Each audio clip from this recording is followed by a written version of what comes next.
really feeling the no now that I noticed that was a before and after video. You know what I mean? I don't know if you guys knew that, or a couple weeks ago I walked up and I realized that was before and after because it's change, the only constant in life. So first off, I want to welcome you guys to the local church. Thank you guys so much for being here.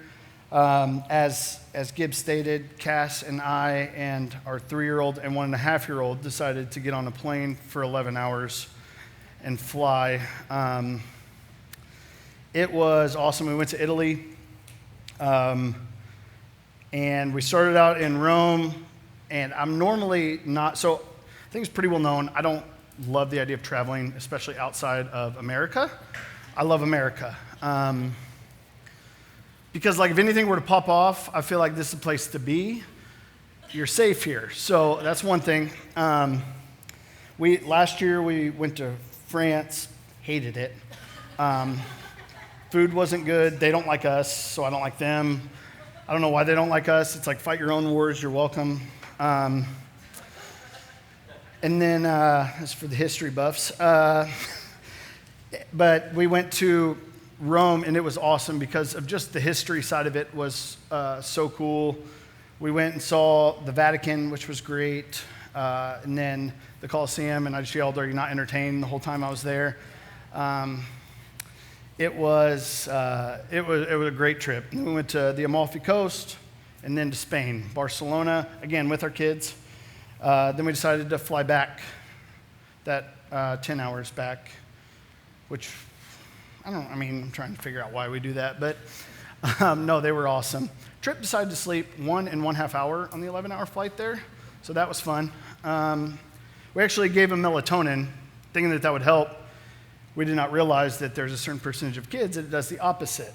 Heads up, Trip is the kid that goes opposite. So he was all over the place, but we did the nightcap to the trip, or to the flight going over there was, I got to sit and watch the St. Louis Blues win the Stanley Cup, which is fantastic. But it was cool because I was sitting there and Trip was sitting on me and we were watching the Blues win, and I've thought through that whole scenario probably 1,000 times in my life.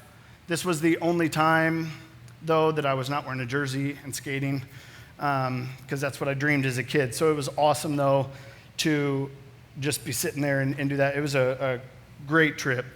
We got to see people, saw Dr. Oz, and that was awesome. Took a picture with him. Who else did we see? Oh, Stanley from The Office. That was the main one. Like, I was pumped about that. You know what I mean? So that's now 2 of them I've seen. We sat about 3 seats down. We went to a Cubs-Cardinals game in Chicago, and Kevin was a couple seats down. And then I'm at the pool, and I look up, and I was like, wait a minute. So him and 50 Cent were staying at our hotel, which was great, but I was way more excited about seeing Stanley. But we had a great trip, and then we surprised my family. For those of you that are married, and if you're not, this is just advice for the future. Women should plan the trips. I okayed a family vacation with my family the same time that we were in Europe. It was not consciously on purpose. I love my family, so why would I not want to spend a week with them in a house? But no, it was crazy, and my parents weren't happy because we were going to be gone, and we actually surprised them, which was awesome. So we have been, and then we literally landed, and we went to a party. Like, we didn't go home. We went from the airport to a party, and I was just ready to be home at that point. So if I saw you Saturday night, I apologize. It was something else. And if you're married and don't have kids, make sure you want kids. And not that you want them ever, that's not what I'm saying, that you want them now. They're always there. Like, they don't leave. I remember we were at the party, actually, and Trip walks up, and he's like, "Dad, hold me." And I'm like, "No, go find your real dad. What are you doing? We have been together nonstop for 3 weeks." But no, it was a fantastic trip, but I am so excited to be home. It just feels good to get back in the flow of everything. But first off, I want to thank Brad for bringing the word 2 weeks ago. I watched, let's give him, come on. First time speaking, I watched it. It was really good. Most of the reports I got were over the top. Some were like, it was okay, but no, I'm kidding. Oh, no, I'm kidding. He's the only one that gave an average report. I asked him how he did on a scale of 1 to 10, and he's like, 6 or 7, which is like the safe answer, you know what I mean? Because it's like, if you come out and you're like at 9, they're like, yeah, right. But then you also want to say 2, in case you ever want to do it again. So I feel like that's a safe answer. And then Dustin Miller spoke last week, and very thankful for those guys. And I'll tell you what's so cool is the fact that we can leave town and miss 2 weeks and still everything runs. In your head, it feels chaotic, but then it's refreshing to be able to step out, and just even having the leadership team in place that just rolls. So those of you on it, thank you. We had a great time. So, and I've kind of changed my mind about Europe a little bit. Mainly Italy, because if you don't like the food, they have pizza on every corner. Like pizza and gelato, yeah, I'm in. I'm great with that. So I got a great word tonight for just the series of change. It was originally going to be a 4-week series, but I wanted to add this week because I feel like it's something that it's one of those, like when you're putting a message together, or even for a series, most of the time, like I'll have it planned out, and I know each week's breakdown, how it's going to look, what I'm going to talk about, emphasize on each thing. And this was one that I don't even remember when it came up in my head or my thought process, but it was something that, man, has to be a part of this series, because I truly believe that it was revelation for me, but it's also something that, like anything else, it could be good or bad, but it could be a warning or an encouragement for you moving forward. So tonight we're going to talk about changing lanes. Changing lanes. What's interesting is when the title goes back and forth between changing the lane that you're in life and then driving. And it actually works perfect in this scenario. So when you're in the lane, and it's 2019, so I have to be smart about this. Men and women, I just want to let you guys know, 2-lane highway, left lane is for fast people. Right lane is for slow people. Okay, I feel like that's it's neutral for everybody, but mainly the women. But no, that's the fast lane. And I think what is hard is we want to go through life and we hear, be in the fast lane, cruise. But I think what is difficult about that is no matter what the speed limit is, you always want to go faster. You always want to go past the person in front of you. Speed limits used to be 55 miles an hour, and that was it. And then it bumped to 70. That had to feel like such a big jump. But now for us, it's so much faster. You want to drive faster because we live in a world that it's so fast-paced. It almost feels like if you are not on top of it and onto the next thing before everybody else, then you're behind. We want it now. We need it done right now. It has to be completed. And I think what is hard is, especially the millennial age and younger, the problem is we can fall into the trap of almost pushing things quicker than what it's supposed to be and not letting things develop. And all of a sudden, we needed it now, where in your mind, it's when you hit a certain age that you're supposed to be at this certain level and you're supposed to have some sort of financial nest egg here by this time and a house by here and a marriage by here. When in all reality, God's timing is not linear, but yet his timing is perfect. And I think that we can fall into the trap of needing things to be done right away and get it done, and promotions and relationships, that we push things ahead to where we miss God's timing on things, that we don't stay in our lane and move forward. I think changing lanes is very important. If you are still doing and going after the same thing that when you were 15, you probably need to look. But I think the other side to that is that you're changing lanes too often, that you're not letting things complete before you're moving on and changing lanes. A person will make numerous lane changes to get ahead or to speed up the process to get to their destination. This Christian life that we live is not a speed race, but it's an endurance race. But again, we need things done now. We want to be to our destination now. You're looking at, for instance, looking at flights. It's what is the total time? What is the shortest amount of that layover that you can be comfortable getting to your plane, but not wasting any time? That's how we look at life, and we can miss so many things, and we can get to places before we're ready. It's just like that, the impatient driver, and this is not me because I am straight-laced. And but you're driving, and if you're driving slower than the person behind you and they get around you, they give you the look. Does anybody know about that look? I may or may not get yelled at every time I pass somebody, but it's weird because I feel it's like, get back, keep moving. It's that look. But here's what's hard. I think we do that in life by looking at people that we're passing or people that we think we're supposed to be passing, but in all reality, we're not going to that same destination.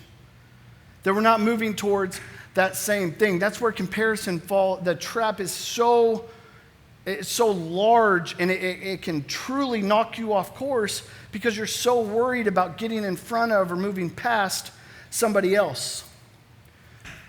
The worst part is when you drive past somebody and then you give them the look, and it's not mean, it's just straight-faced.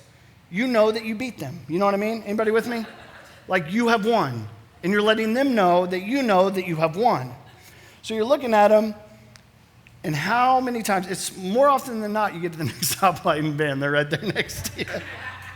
Oh, that's the worst. So you make sure you get in front of them. But you look over and you see that, but I think that's such a great example for life. That we're so worried about getting to our destination and beating people to that destination or being the first to arrive or whatever that may be. But in all reality, we look over before moving to the next one and they're right there next to us. If we could get out of our own heads and quit worrying about what everybody else is doing and just staying in our lane and running the race that we're supposed to run, all of a sudden life becomes so much more simpler, so much more rewarding. Our driving habits can tell a lot about a person and about how you live. It's difficult because we do live in a day and age that's defined by speed. You can drive to a point and considering changing lanes throughout that point, but the problem is most of the time it gives you no advantage. You're just wasting time. You're putting unnecessary risk on you, on your life, or on your trip by making those frequent lane changes. I think, again, what's hard is that person that is in the lane and just cruising along. Changing lane is healthy. Changing lanes every 6 months in life is not healthy. Not completing what you've started to move on to the next thing is not healthy. So there's that fine balance between what is healthy and what is not. So when we make those changes, hopefully when you drive and you're making a lane change, you flip on your turn signal. All that does is informs people in front of you and behind you that you are changing lanes. That is the same goes true, that principle is same in life. That I think what's hard is we have friends and we're in relationships and we have those people around us that are close to us that have that unfiltered access to your life. And we're not giving them those changes. We're not letting them know that things are coming, because for me, it's when you're driving and you flip on that turn signal, it's letting everybody else know, but it's given that window of time that it becomes safe to make that change. But I think what is hard is in life, we make changes without that turn signal, and that's where that wise counsel comes in. That's where getting advice from people and seeking after what God's heart is for that situation, that's where that turn signal comes into play. So when you're just making changes just because you're not feeling it today, or that's not your passion, or that's not what you're fulfilling your life over here doing this, or whatever it may be, making the proper lane changes is important. Both, you don't want to make them too frequent and too early, or too late and not enough of them.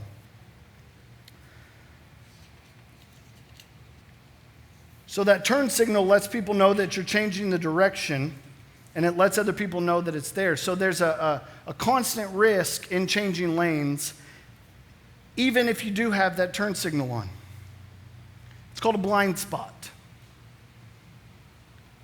It's that blind spot that you can't see between your rearview mirror and the side mirror to look back. And I think what is difficult about that is oftentimes in life we can't see our own blind spots. But if you're not turning on that turn signal before you make that change, or you change lanes, how is anybody ever going to give you a heads up on that? How are those people that are close to you, that wise counsel, not going to give you a heads up on that? Where, hey, I get it. If whatever you do, I back you, but please know that this is here, that this trap is here, that this is the image that you're portraying is, this is you. You change when it gets difficult, or when it's too easy you change, or whatever it may be. When you're making those changes, you're going to have those blind spots, and we all have them. If you don't think that you do, you're wrong. You can't see them because it's called a blind spot. But we have those in life, and if we don't have people around us and we're not rooted in the Word, you're never going to see what those are, and at some point it's going to catch up with you. At some point, there's going to be a car in your blind spot that when you make that change, all of a sudden, then there's a wreck. But drivers always have to check their blind spots by making sure that it's safe. In rushing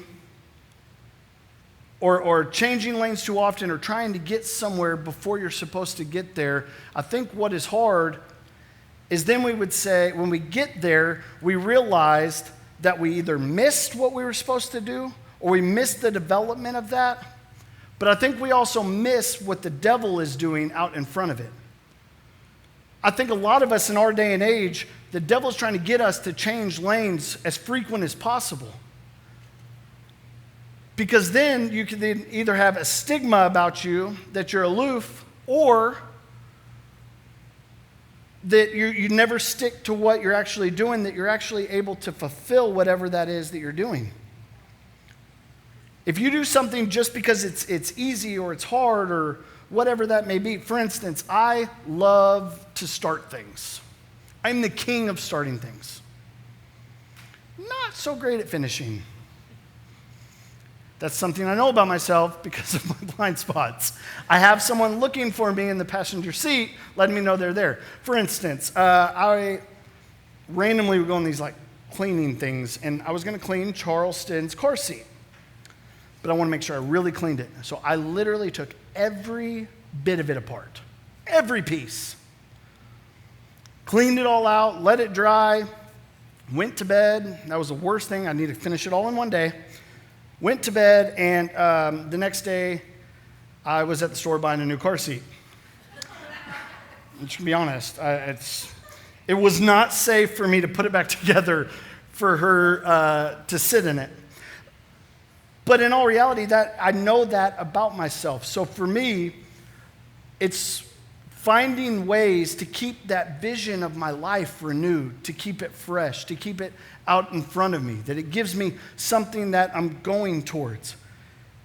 It's interesting because here at the local church, when we launched, it was the worst. I have a friend that was on the trip with us. He launched a church 6 years ago or so.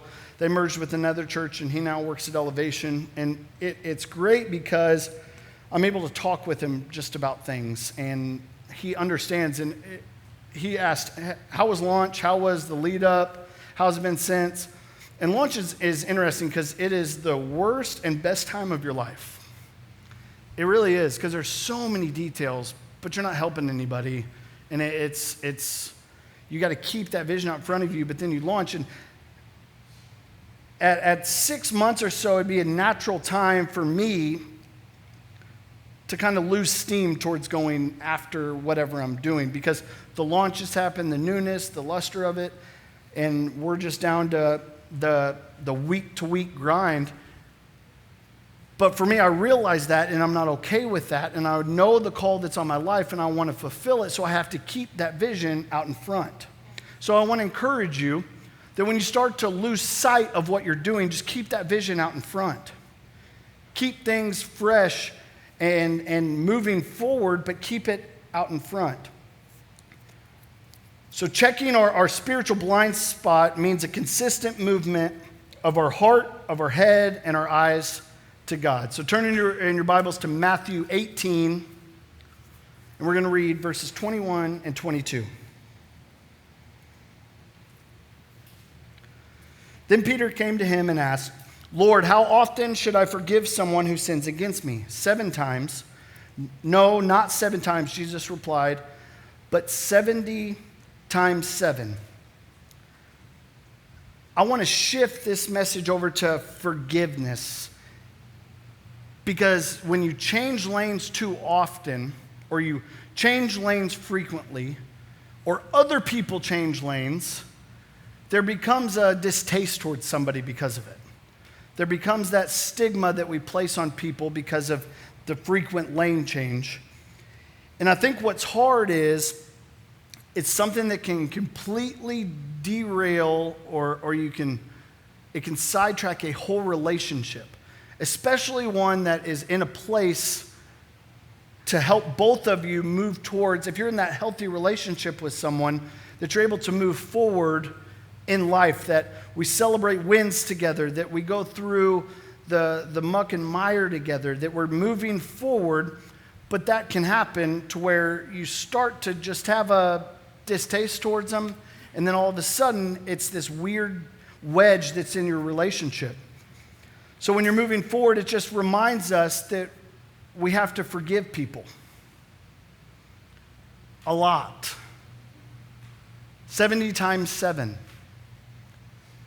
And he's not meaning literally in that sense, but he's just meaning that you always forgive.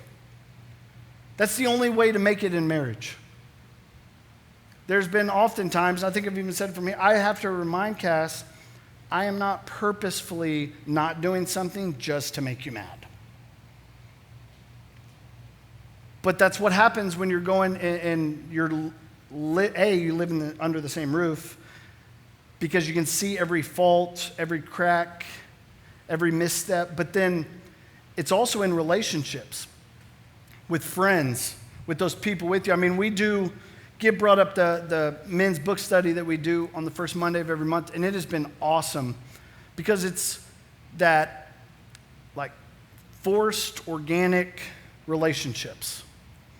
Just relationships are building. It's been interesting because I've noticed the last 3 times that we've done it, we will finish, and I think we end up leaving about an hour after we finish, because guys are just hanging out, just talking, and it's been such a cool deal. But what's hard is when someone then changes lanes without letting you know, or they make change frequently, all of a sudden you get sideways with them and you're not able to move forward when that is a relationship that you need.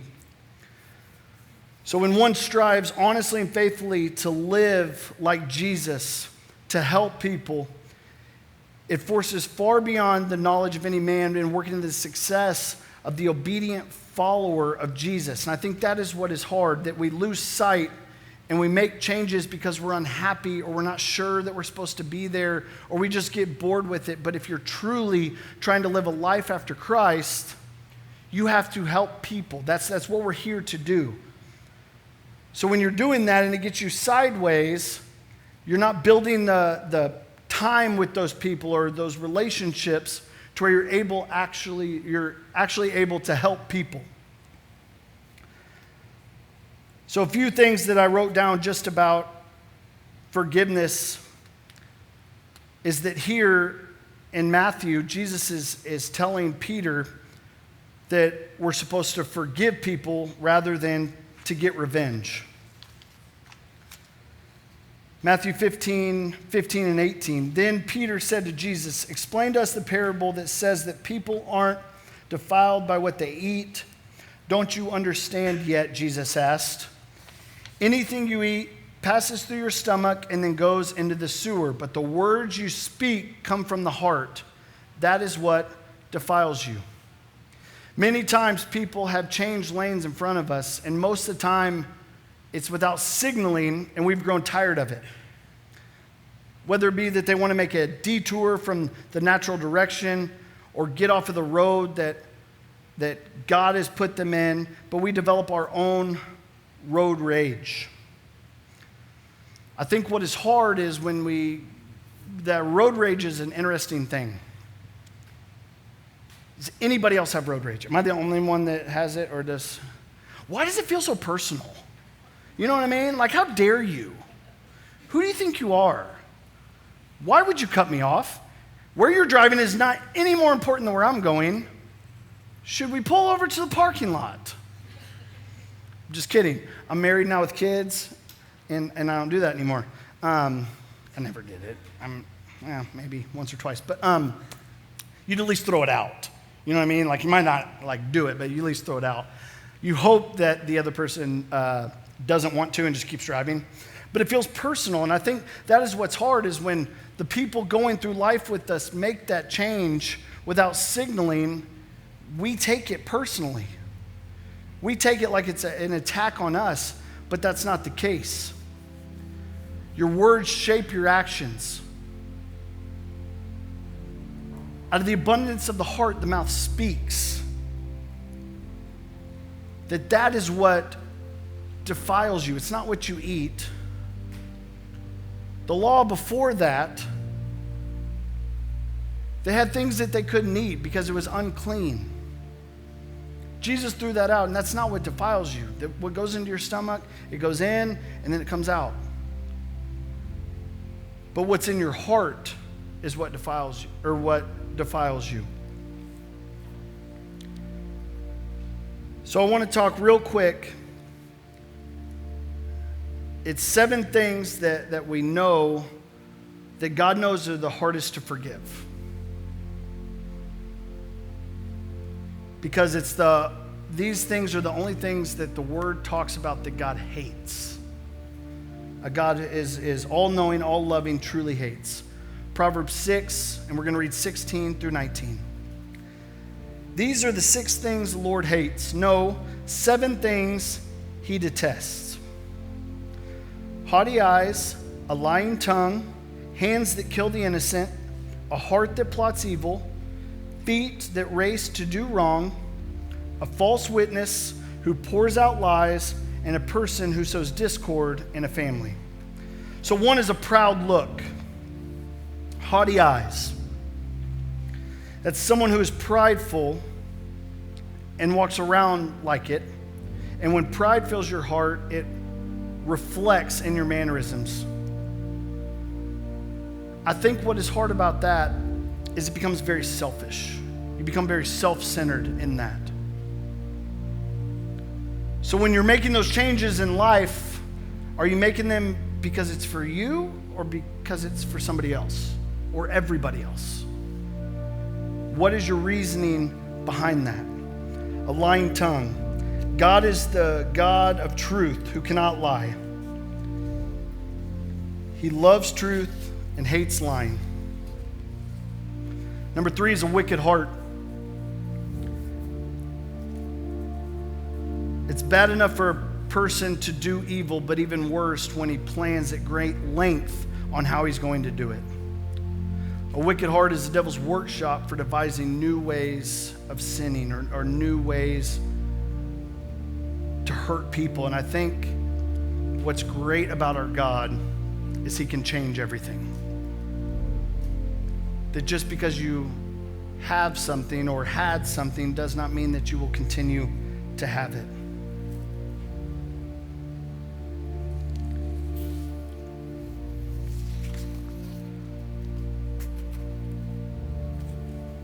Feet that race to do wrong. The difference between this and normal sinning is that normal sin, or just when it happens, the Bible describes it as that you have fallen or tripping. But a mischievous person purposefully runs as fast as he can. He's in a hurry to sin. Number 5 is a liar. Number 5 is a false witness.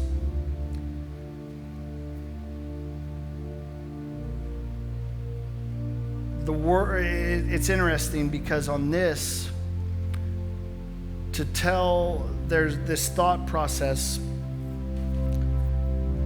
that the person that gave a false witness in court received the same penalty as what they said that person had done. So David, Jesus, and Paul experienced these accusations by false witnessing. Bearing false witness obstructs justice, destroys relationships, and even destroys lives in some cases. We live in a world where it's not innocent until proven guilty anymore, no matter what you do. That if it's written on the internet, then it's true. But that's where we have to keep our lips sealed. Gossip, it's a slippery, slippery slope. To where you're destroying someone's reputation, or you're destroying the potential that they're going because of how you're talking about them. You're manipulating someone's mind to think ill about somebody else. And then a divisive spirit. Verse 19 says that God hates people who sow discord in a family. Troublemakers create divisions where there should be unity. We have to be a unified front. We are the hope of the world. We have to be unified. So I'm going to ask you this. What lane are you in? What lane are you running? Which lane do you have a hard time staying out of? Are you in that lane for too long?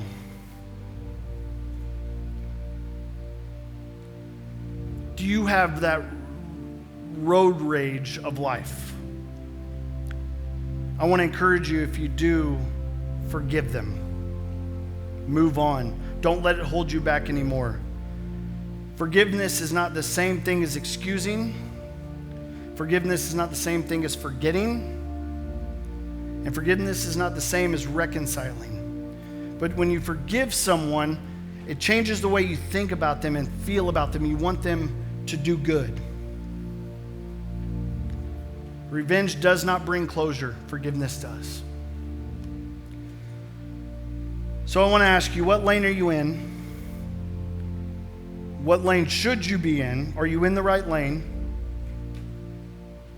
What lane do you have? Is it difficult for you to stay in a lane? And then do you have that road rage? And to me, this is just a great personal question to ask yourself, to just take inventory. Where are you at in life? We've talked about change. This is the 5th week of change. Are you staying in a lane too long? Have you become stagnant? What Brad talked about in regards to being stagnant, it was so simple yet so refreshing. Are you stagnant in life? Does it not feel like things are working out? Does it just feel like you're just stuck? Go back to the last thing God told you to do and do it. I bet you haven't. But what lane are you in, and what lane should you be in?